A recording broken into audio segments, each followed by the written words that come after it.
Hello, welcome to the ISER Pro training. This training is part of the NCARE project, which is funded by Erasmus Plus program cooperation partnerships. We are doing this project in collaboration with 6 universities of applied sciences from all over Europe. Our partnership is called CARPE. It's a strategic partnership between universities of applied sciences, and this training is doing in collaboration with the 6 of the consortium members. The training is targeted especially to universities of applied sciences staff, so hopefully you are in our target group. If not, still feel free to listen and participate in the training. Our training consists of 3 different modules. This training that you are now, or this session that you are now participating, is part of the yellow module, engaging in the EU funding environment. And together, today we are looking at other funding opportunities.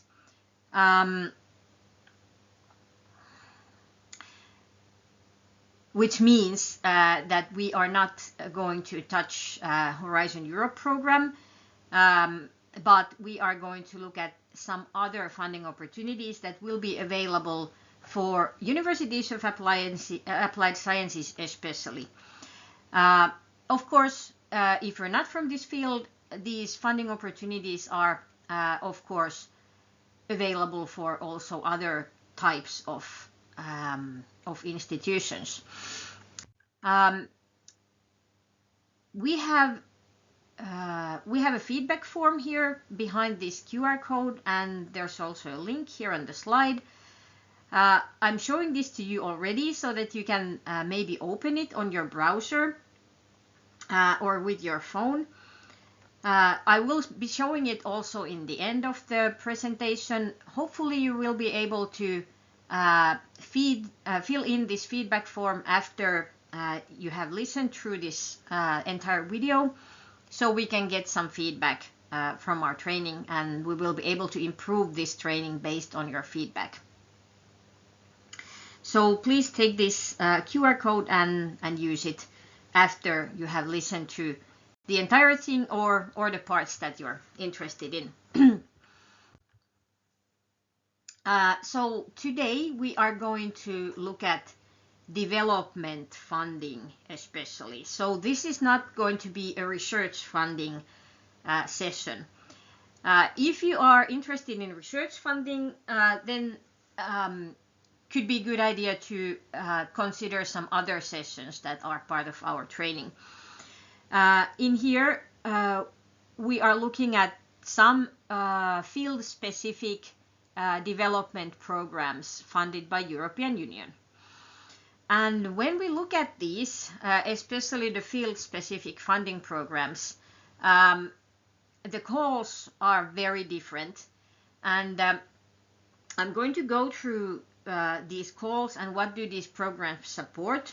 But when you look at these and consider if these programs are for you and if they are suitable for your purposes, please read these programs thinking of the following things. The most important thing is what kind of activities does this program support? So thinking about the scope of the program.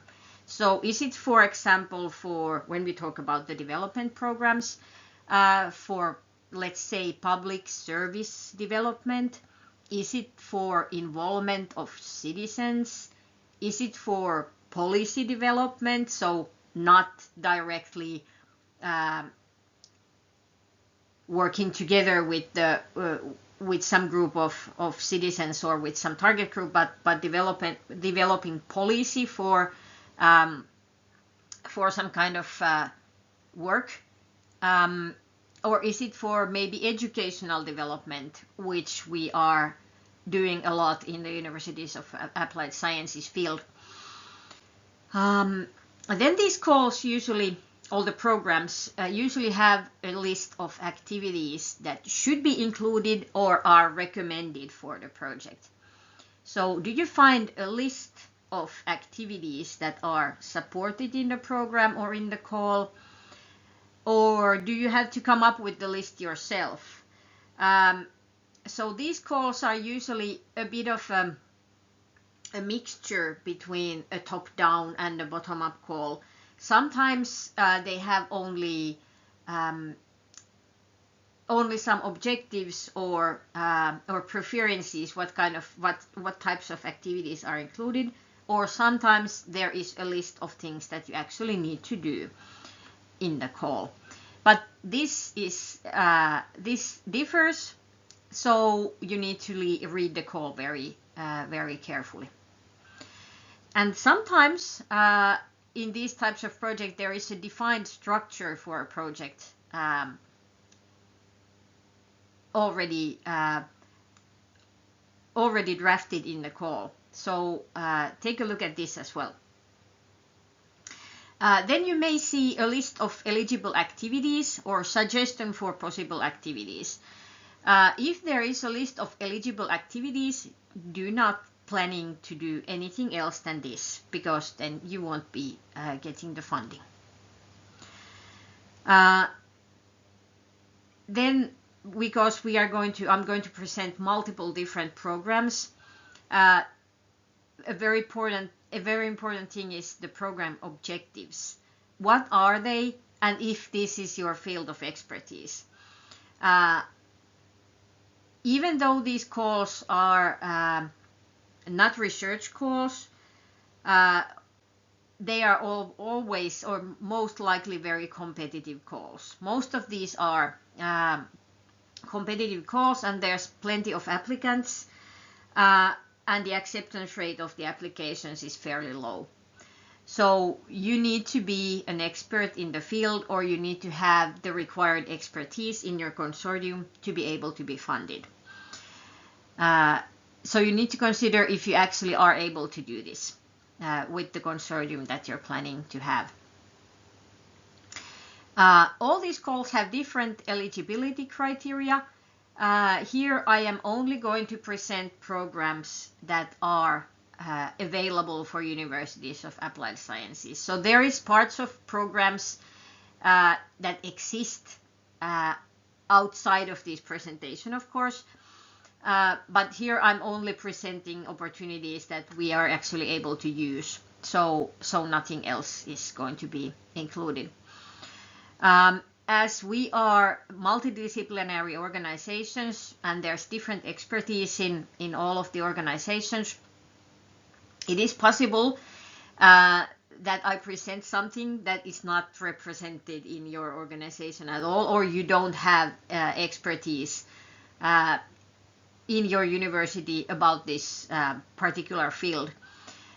So this is a general presentation of some opportunities that are available for us, but of course if you consider applying, you would need to think if there is expertise needed for this kind of projects. And of course when thinking of the consortium, these are mainly consortium projects, you need partners for these, you can't do this alone. Who else do you need in your consortium, and where can you find the members? About the project design and how to find partners, we have some useful sessions in the blue module. So more of that in there, but this is just to prepare you to listen to this presentation and think whether some of these programs might be interesting for you in the future. And this presentation is recorded in January 26, and I am now talking about the situation that is currently upon us. These situations change fairly often, so if you are listening to this presentation much later, then some of this information may be already outdated. So please take this into account when you when you watch this presentation. Today we are going to look at these funders. So Erasmus Plus will be coming first. That will be the most or the longest session of all these. Then we are looking at the Interreg-Programmes, Creative Europe, Digital Europe, Life, EU4Health, and Citizens' Equality, Rights and Values Programme. So if you have some special interests here, please feel free to fast forward to the interesting ones. You don't have to listen to the whole session if there's something special that you're interested in coming later on.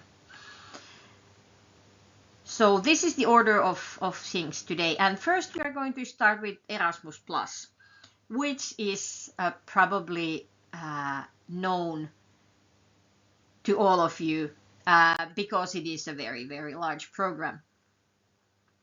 So Erasmus Plus is divided in 3 different key actions, and we are not going to look at key action 1 today because this is the learning mobility of individuals. So Erasmus Plus program also supports the student and staff mobility, and so these are not development projects, research and development projects, so we are not going to look at these at all. But we are going to look at key action 2 especially because this is targeted to higher education institutions and other levels of education, and there is possibilities for different consortium projects, different kinds of educational development projects, and these are very interesting for us and also very popular among universities of applied sciences. Also inside the CARPE partnership, there's many of these going on. And this is actually the action that funds EnCare project where this training was being developed. Erasmus Plus program also offers cooperation opportunities in other fields of or levels of education. And it is possible that your project or your project idea that you are developing falls into some other level of education than higher education. So for example, vocational, adult, or even school education, depending on what your development needs are. So the target group of the project defines the level of education in the project. So we may be actually implementing some other education level projects than higher education, depending on the target groups of the actions. Erasmus Plus priorities and background is described in the program guide. And the program guide, where there's a link to this, it is updated regularly, and this is the basic guidelines you would need to read when you're starting to develop your own project. So it's very important to look at the most recent program guide and the most recent guidelines to be able to develop and plan a project that matches the requirements of the program. So about the key action 2, cooperation for innovation and exchange of good practices, aka partnerships for cooperation. So these are the cooperation partnership projects, and these are offered for different levels of education. The most popular one is higher education, because there's many development needs seen in and also the international capabilities and the resources in the higher education for doing international consortium projects are of course a bit higher than in some other levels of education. There's many possibilities in this program. A cooperation partnership project can be 1 year to 2 years long, and there's three different grant amounts that can be awarded. So it can't be anything different than these three. 120,000, 250,000, or 400,000. And this is a lump sum grant, so you do not have to report any hours or any costs anymore, like you did in the last program period. And for these projects, you need at least 3 organizations from 3 different countries. The cooperation partnerships are managed by the national agencies. And this is a feature that is that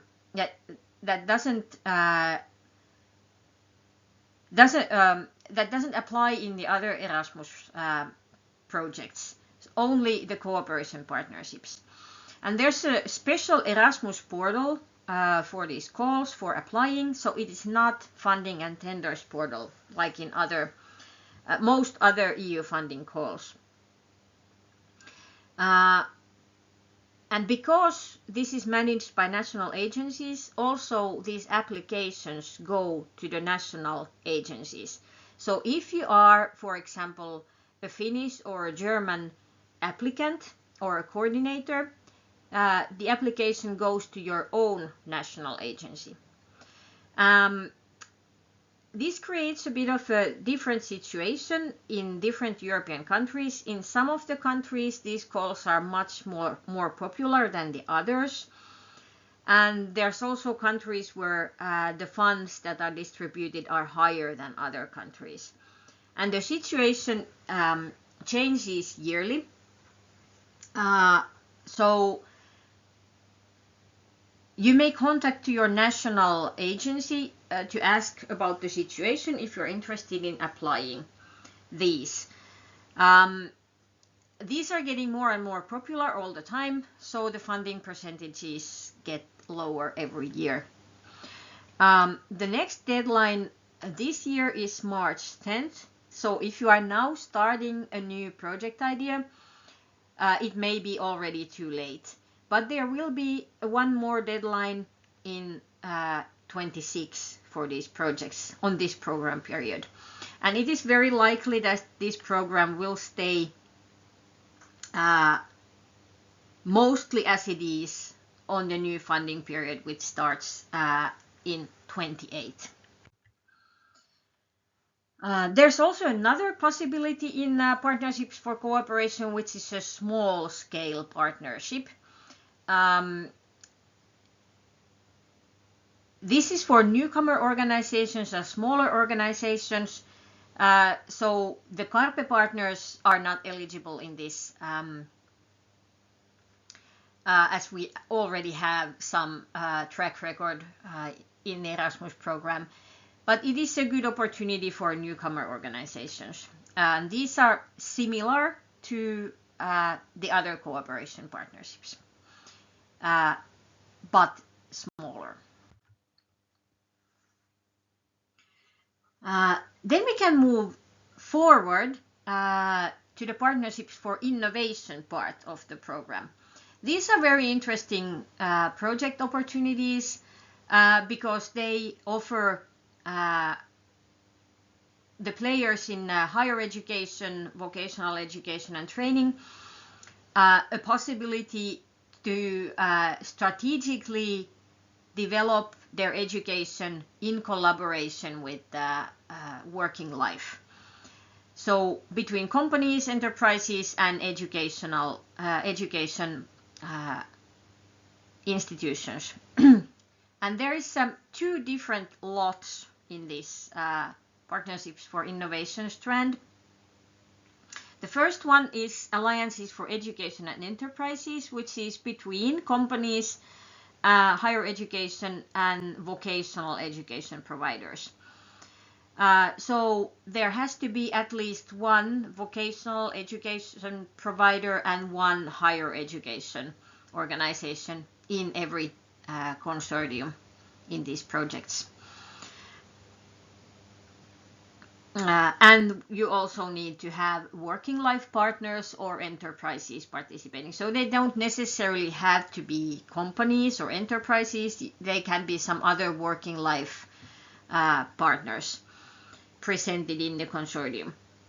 And these are fairly big projects already, so a grant maximum is 1 to 1.5 million euros. These are extremely competitive goals. So you need to prepare very, very carefully and build your consortium in good time. So seeing that the next deadline is already on March 10th in 26, it won't be possible anymore this year to make a new applications from scratch. However, there will be one deadline next year, most likely available. So it's a good time now to start thinking the call in 26.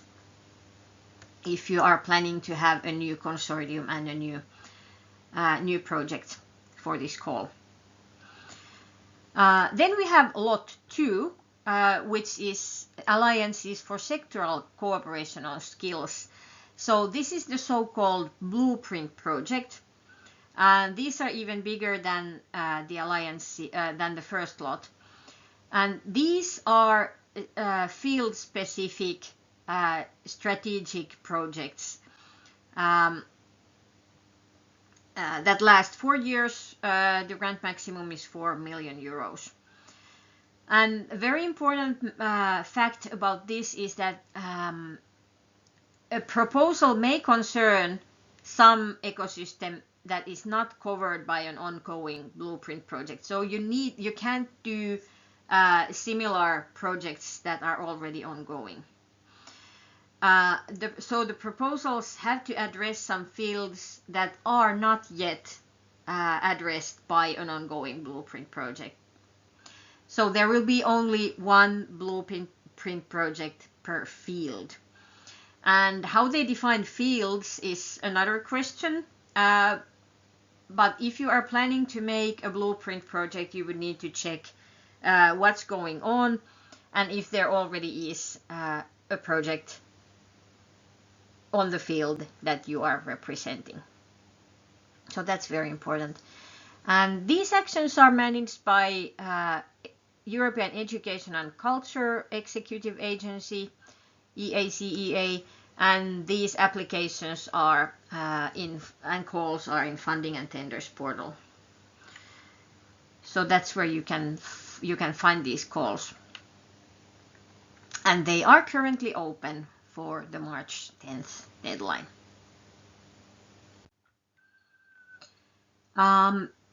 There is also another opportunity in the Partnerships for Innovation strand, and that's called Forward Looking Project. They are also open now, this call. I will not talk about that much in here because in this year the focus is such that we are not actually eligible in that, or most likely it is not for us directly. But if you are representing basic skills, adult education and digital skills, this may be interesting to you, and you can look at the call in the Funding and Tenders portal. The deadline, however, is already on March 3rd, so coming very quickly. There is also, in Key Action 2, there's also third possibility, Partnerships for Excellence. And here we have Erasmus Mundus actions, the European universities, teacher academies, and capacity building projects. also the centers of vocational excellence. And these, from these possibilities, the centers of vocational excellence are very interesting to universities of applied sciences, because these support regional centers of excellence that touch multiple different levels of education and also working life. So it is a very interesting opportunity for us as well. The deadline is not here, but it is in early September in 26 if you're interested. And the call is not yet open. Then we have capacity building projects that promote cooperation with partner countries outside of Europe. In capacity building projects, the modernization and internationalization of the partner countries' organizations is the target. So we are helping our partners modernize and internationalize in their organizational and educational systems. So that's the objective of these calls. Now we can move on to Interreg from Erasmus. In Interreg, there's also multiple different opportunities. First, we are going to look at the transnational programs. This is a very complicated program. There is still calls going on and coming up on this funding period. There's a very interesting online map. There's a link here to the program page. So this interactive map shows all the programs across borders. So it depends on the part of the Europe where you're based, which programs you can participate.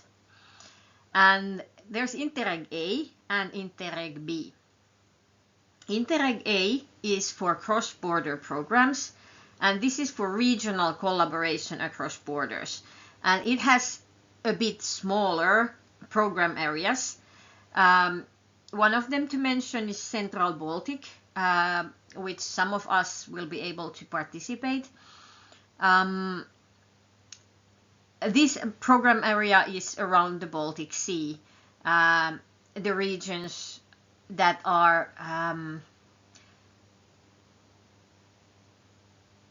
on the borders of the Baltic Sea, for example. There's multiple other programs in Interreg A, and you can see them all in the map. Then there's Interreg B, which has slightly bigger areas. This is for transnational cooperation, and this program involves regions from several countries. For example, North Sea is one of the Interreg programs which covers some areas that we in NCARE project are based on. But please, if you're from some other area especially, take a look at the program map and find out which programs are considering your area. So you can't really apply these if you aren't based on these areas. Then we have Interreg Europe program, which is for regional policy development, interregional cooperation projects. And these were really interesting. So interesting that there is no more calls, all the money is already spent. So during this program period that ends in 27, there won't be any more calls. Hopefully Interreg Europe, and most likely Interreg Europe will also continue on the next funding period. Next up is then Digital Europe, which focuses on bringing digital technology to businesses, citizens, and public administrators.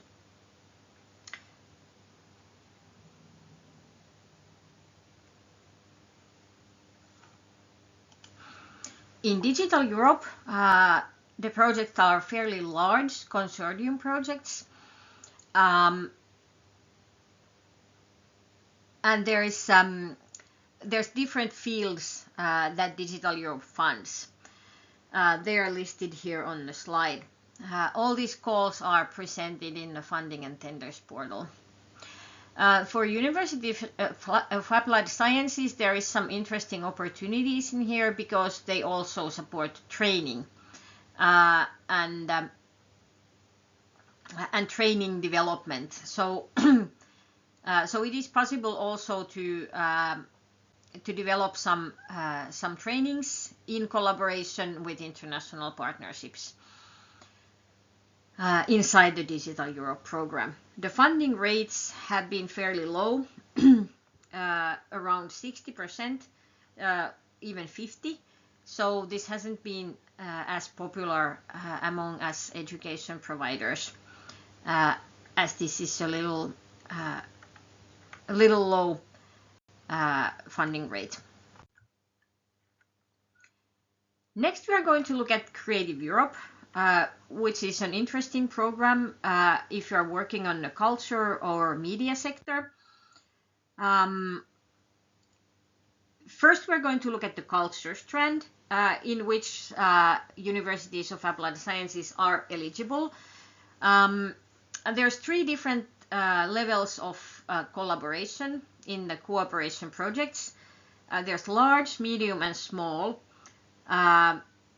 Even the larger ones are not that large. The maximum funding is 2 million euros, and the funding rate is then therefore only 60%. The minimum number of partners is 10.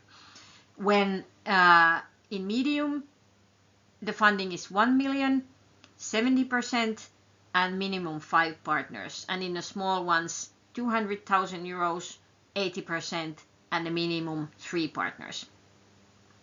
So Culture Strand supports cultural and creative sectors and culture and creative activities. There is also a media program. So in here, the audiovisual arts are not supported. The next deadline will be in spring 26, most likely in April. On this round, the large projects are not available, only medium and small ones.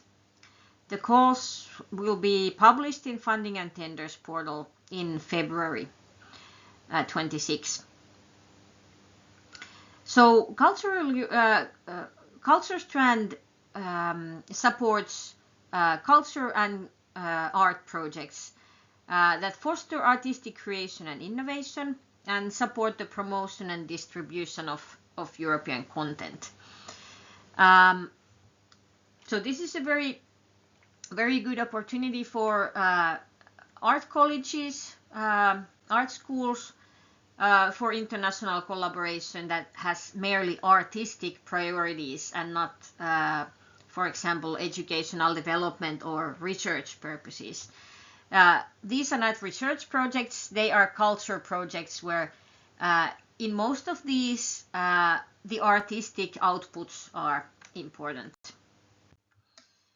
There's also a cross-sectoral strand in Creative Europe where the purpose is working together inside the cultural and creative sectors cross-sectorally between different fields to create content, improve access, improve distribution across the cultural and creative sectors and with other sectors. There's also support for media, news media, especially in the cross-sectoral strand. There's 2 calls, with the deadline in 26, in journalism partnerships and in media literacy call. There's also an interesting call called Creative Innovation Labs, with the deadline in spring 26. In Creative Innovation Labs, focus is on virtual worlds or innovative business tools or greener practices in the audiovisual and other cultural and creative sectors. The Creative Innovation Labs call has been going on several times, and it has always changed. Also in this round, in the 26th round, it is very different from the last year. So if you are interested in this, please make sure that you are looking at the latest call. And these are also available in the Funding and Tenders portal. Then next up is EU4Health, which also supports many different activities, different from what I've been talking about previously in this session. EU4Health may also support research. When I said in the beginning that we are not going to look at research projects, these may include research as well, but there's also different kinds of calls inside this program. So not all of them are research calls, not all of them are development calls. So there's this is very much like Horizon Europe. So it has to be, the call needs to be read very carefully and see what kind of actions are actually supported. However, EU4Health aims to improve and foster health in the Union. It also has actions for disease prevention, health promotion, and international health initiatives and cooperation. The funding program or the work program for 25 was published in very late part of 25. So it is still going on, and the calls of 25 are still going on. And the work program is updated regularly, and you may look at the work program in the EU4Health program pages.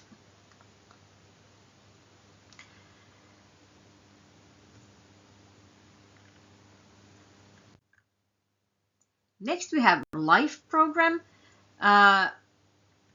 which is also interesting for us, especially for the environmental studies, climate studies, if you are working on these fields.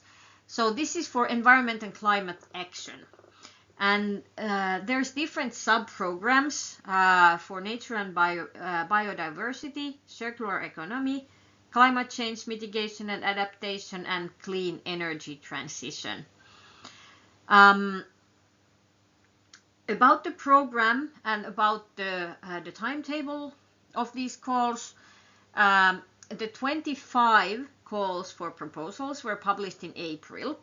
So we can expect that the 26 calls will be published in spring 26. So in a couple of months we will be able to look at the 26 calls. However, some of the 25 calls will close in March 26. So when the program starts and the calls are published, they will be taking place during the next, not the calendar year, but the next full year. So there will be still calls open this year for the last call. And all of these calls are in the agency's website, CINEA agency, European Climate, Infrastructure and Environment Executive Agency. And they are also available in Funding and Tenders portal. And that's where you also submit the proposals. 26 info date is not yet available, but the 25 5 Info Day recording is available, and it presents this program very sufficiently. So if you are interested in looking at the recording, it's still offers still valuable information about the structure of the program and the calls. So please take a look at the last year's Info Day recording, or wait for the new ones that will be published in a couple of months. Then we will take a look at the SERVE program, which stands for Citizens, Equality, Rights and Values Program. This program has 4 different pillars: equality, rights and gender. Number 2, citizens, engagement and participation. Daphne, which is for fighting violence, including gender-based violence and violence against children. And number 4 is European Union values, for protection and promoting Union values. And there's calls yearly in all of these 4 pillars. And some of these calls are open at the moment, and some of them are upcoming later. So the work program for 26 was published in late 25. This program includes multiple calls that are available throughout the year. These projects, the duration is 1 to 2 years, so between 12 and 24 months. This is a very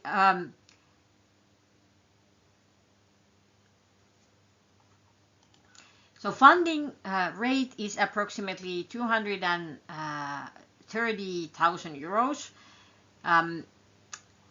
approximately. It may differ. Different calls have different ranges of funding. So please check the amount in every call separately. The funding percentage is 90. So these programs are mainly targeted to organizations that may not have outside funding or may not have permanent funding. So, for example, NGOs, which would need a stronger funding percentage in order to be able to function. Universities, educational institutions are also eligible in these calls. These are highly competitive calls, and the funding rates are very low. So this is a really popular program. Applications are submitted through the Funding and Tenders portal. There's also a link to the official SERVE website here on the slide. So please check these pages, Funding and Tenders and SERVE website, for more information about these calls. So thank you for watching this recording. Thank you for listening to the presentation. So my name is Kaisa there, and I come from Turku University of Applied Sciences, part of the CARPE consortium, part of the NCARE consortium. I'm also a trainer here in ICER Pro. If you're interested in the following ICER Pro updates and the following trainings, both online and face-to-face, please check the CARPE website for general information and the training materials that are available. Our LinkedIn page is also regularly updated, and there will be links to future trainings and updates about possibilities in participation later on. And next, you can give some feedback about this presentation and the training. So here is the link and the QR code. I will give you a little bit of time to open the feedback page. The survey is a bit long because we also are collecting feedback for developing this training and getting to know how useful this is to different kinds of people who may be watching these and listening to these trainings. Please fill in the feedback form entirely. That would be very helpful for us for the further development of this session and other sessions and the entire ISER Pro training. Thank you very much for coming, and welcome again in the other sessions later on. Thank you. Bye bye.